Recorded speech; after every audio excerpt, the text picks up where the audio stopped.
좋은 아침입니다. 하나님과 말씀과 오늘 다시 시작. 안녕하세요. 김배강 목사입니다. 오늘 함께 묵상할 말씀은 창세기 16장입니다. 중심 구절은 창세기 16장 13절입니다. 하갈이 자기에게 이르시 여호와의 이름을 나를 살피시는 하나님이라 하였으니 이는 내가 어떻게 여기서 나를 살피시는 하나님을 배웠는고 함이라. 아멘. 창세기 16장은 아브라함이 아들 이스마엘을 얻는 내용이 기록되어져 있습니다. 아브라함이 그토록 원했던 자녀를 얻었다는 것은 기쁜 소식이지만 16장의 이야기는 슬픔과 분노, 아픔으로 가득 차 있습니다. 3절입니다. 아브라함의 아내 사레가 그 여종 애굽 사람 하갈을 데려다가 그 남편 아브라함에게 첩으로 준 때는 아브라함이 가나안 땅에 거주한 지 10년 후였더라.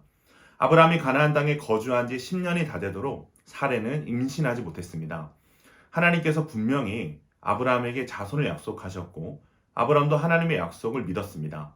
그런데 문제는 10년이라는 오랜 기간 동안 아무 일도 일어나지 않았다는 겁니다. 신앙생활에 있어서 가장 힘든 영역이 바로 이 지점이 아닐까 싶습니다. 인생의 어려움 가운데 하나님의 약속을 붙잡았지만 너무 오랜 시간 아무 일도 일어나지 않을 때 우리의 믿음은 흔들립니다. 그리고 흔들린 믿음의 자리에는 하나님에 대한 거절감과 원망이 찾아오는 것이죠. 사레도 그러했습니다. 2절 말씀입니다. 사레가 아브라함에게 이르되 여호와께서 내 출산을 허락하지 아니하셨으니 원하건대 이 여종에게 들어가라. 내가 혹 그로 말미암아 자녀를 얻을까 하노라 하매 아브라함이 사레의 말을 들으니라. 아멘. 하나님께서 내 출산을 허락하지 않으셨다. 하나님께서는 아브라함과 사레에게 너희의 자손을 하늘의 별과 같이 주리라 약속하셨는데 이 사레의 마음에는 하나님께서 자녀를 낳지 못하도록 막으셨다라는 거절감과 함께 원망이 가득 차 있습니다. 그렇기에 사레는 하나님의 약속에도 불구하고 내게 자녀를 주시지 않을 것이다 라고 하나님을 단정지어 버립니다. 그리고 나서 너무나도 인간적인 방법으로 문제를 해결하고자 합니다. 바로 애굽에서 얻었던 여종 하갈을 아브라함의 첩으로 드리고 그녀를 통해 자녀를 얻고자 하는 것이죠. 사레는 하갈이 자신의 여종이었기 때문에 하갈도 자신의 것이고 하갈이 낳은 자녀도 당연히 자신의 자녀가 될 것이라 생각했습니다. 그런데 결과가 어떻습니까? 4절입니다. 아브라함이 하갈과 동침하였더니 하갈이 임신함에 그가 자신의 임신함을 알고 그의 여주인을 멸시한지라. 아멘. 하갈이 임신을 하게 되면서 부름의 원인이 사레에게 있음이 증명되게 되었습니다. 이 당시에는 아이를 갖지 못하는 여성은 여성으로서의 가치를 못한다라고 여겼기 때문에 이 일로 인해 하갈이 사레를 멸시하기 시작합니다. 여기서 멸시하다라는 히브리어 칼날이란 단어의 뜻은 가볍게 여기다라는 뜻을 가집니다. 아마도 아브라함 가문에 대를 잇게 된 하갈이 이제는 여종이 아닌 아브라함의 아내로 대접받고자 하는 태도의 변화가 일어났고 그와 상대적으로 집안의 여주인이었던 사레의 비중이 가벼워졌음을 우리는 알 수 있습니다.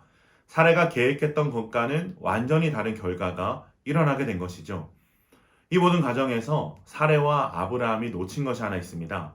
바로 여호와 하나님께 묻는 것입니다. 언약의 주체가 되신 하나님께 아브라함과 사레는 묻고 나아가야 했습니다. 15장에도 비슷한 사건이 하나 등장하는데요. 15장 2에서 3절을 보면 아브라함이 하나님의 약속을 의심하면서 하나님께서 자손을 주지 않으셨기에 내 집에서 길린 자가 상속자가 될 것입니다 라고 탄원하는 장면이 등장합니다. 그런데 그때 여호와 하나님의 말씀이 임하셔서 아브라함 몸에서 날 자가 상속자가 될 것을 약속하셨습니다. 그리고 아브라함은 다시 여호와 하나님을 믿습니다. 그런데 16장에 와서는 아브라함도 사레도 이 일을 가지고 하나님께 나아가지 않습니다.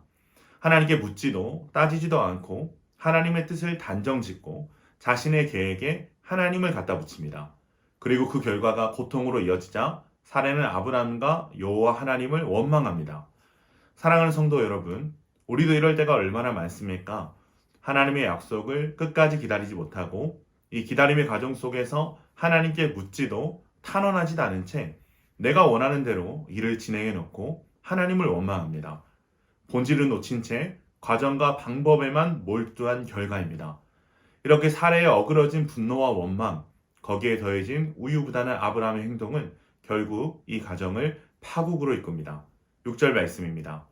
아브라함이 사레에게 이르되 당신의 여종은 당신의 수중에 있으니 당신의 눈에 좋을 대로 그에게 행하라 하며 사레가 하갈을 학대하였더니 하갈이 사레 앞에서 도망하였더라. 아멘. 사레는 자신을 멸시한 요종 하갈을 학대합니다. 그 학대가 얼마나 지독했던지 하갈은 사레에게서 도망해 광야의 한 샘 곁에 이르렀습니다. 임신을 하고도 매일같이 학대를 당하고 남편 아브라함은 그것을 방관합니다. 매일매일 지옥과 같은 일상입니다. 그 누구도 하갈을 위로해주지 않습니다. 하갈은 이 모든 것을 혼자 감당해야만 했습니다. 그런데 이때 누가 등장하십니까? 여호와 하나님께서 등장하십니다. 7절입니다. 여호와의 사자가 광야의 샘물 곁 곧 술길 샘 곁에서 그를 만나. 아멘. 여호와 하나님께서 홀로 울고 있는 하갈을 찾아오십니다. 그리고 그녀를 위로하십니다. 10에서 11절입니다. 여호와의 사자가 또 그에게 이르되 내가 내 씨를 크게 번성하여 구수가 많아 셀 수 없게 하리라. 여호와의 사자가 또 그에게 이르되 내가 임신하였은즉 아들을 낳으리니 그 이름을 이스라엘이라 하라. 이는 여호와께서 내 고통을 들으셨음이라. 아멘. 여호와 하나님께서 아들의 이름을 이스마엘이라 지어주십니다. 이스마엘의 뜻은 여호와께서 들으셨다라는 좋은 이름입니다. 후에 사무엘, 시므온도 이 이스마엘과 같은 이름입니다.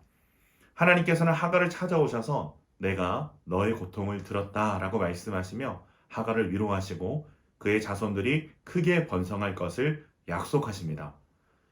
이때 하갈이 너무나도 아름다운 고백을 합니다. 13절입니다. 하갈이 자신에게 이르신 여호와의 이름을 나를 살피시는 하나님이라 하였으니 이는 내가 어떻게 여기서 나를 살피시는 하나님을 배웠는고 함이라. 아멘. 자신을 찾아오신 여호와 하나님에게 나를 살피시는 하나님이라 고백합니다. 정확히 말하면 나 같은 자도 살피시는 하나님입니다. 애굽에서 종으로 태어나서 이방인 아브라함을 따라 타향살이를 하다가 자신이 원하지 않은 임신과 출산을 해야 했던 요즘. 이제 아들을 낳았으니 남편 아브라함에게 아내로서 인정받고 싶었지만 오히려 사레의 학대와 아브라함의 방관 속에 철저히 혼자가 되어버린 초라한 존재.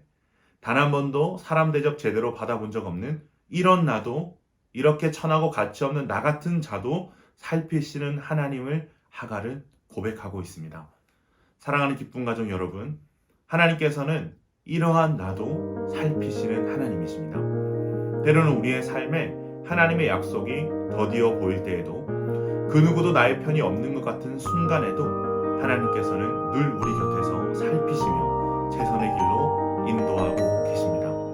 오늘 하루 나를 살피시는 하나님의 사랑 안에서 조급함이 아닌 기대함으로 나아가게 되시는 기쁨 가족들 되시길 주님의 이름으로 축원합니다.